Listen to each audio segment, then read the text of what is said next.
There's been a lot of talk since the start of last year of a pullback in the economy, a small recession, because we have been in a bull market for the past 10 years. And typically these bull markets last 4 to 5 years, at most 8 years. So a lot of people are concerned that we are going to hit a recession and that it's going to be coming within the next year. Even last year, there was talk about a plateau or a pullback in the economy in 2019 and into 2020, and we still haven't seen it. So now the question comes, are we going to see that recession? Should you be hesitant to buy property in 2020 because prices are so high and a pullback may come of 10 to 20%, maybe more, maybe less? So if you buy now, are you buying at the peak of the market? There are 4 major factors that we use to determine and assess if we should be buying multifamily properties.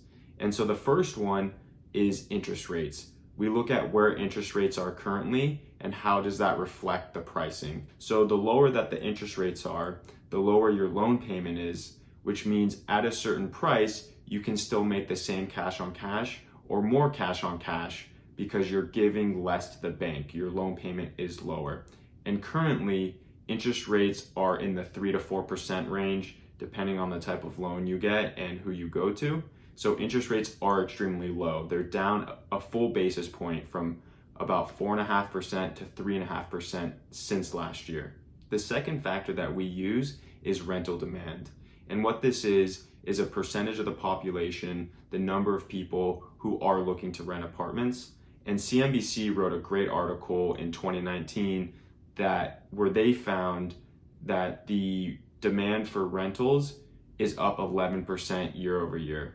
That means that there's more people who are looking to rent, and a lot of this has to do with an escalation in the workforce. Unemployment is extremely low, and then you also have more people delaying buying their home. Number 3 is rents. What can you actually get for your apartment rental unit? And over the past 10 years, we've seen a slow, steady increase in rents, which is mirrored by the strength of the economy. Rental demand feeds into this, number 2, because when you have more renters in the marketplace, there's more demand, they're willing to pay a higher price for the supply.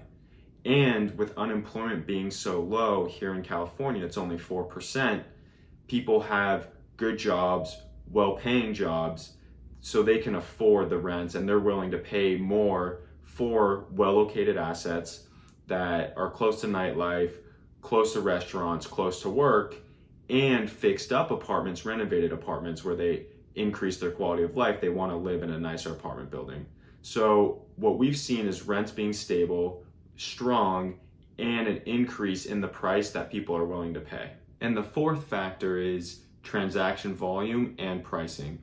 And what we've seen through 2019 into 2020 is that properties are still selling, buyers are still paying a premium for real estate, which means that a building is really only worth what somebody's willing to pay for it. And right now, people are still paying high prices, buildings are still selling, which does support you buying.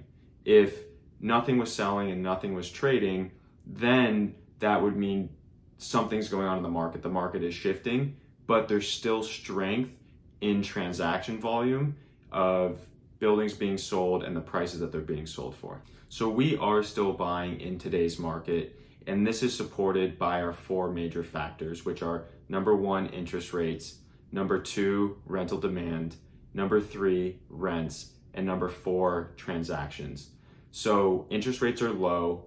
They've been the lowest that they've been in a very long time. Rental demand is up year over year. There's more renters in the marketplace. Rents have been stable and increasing, and the transaction volume is high, and people are still paying a premium for real estate. So we are still buying in 2020. We're looking to buy more assets, increase our portfolio, and I hope that you are too.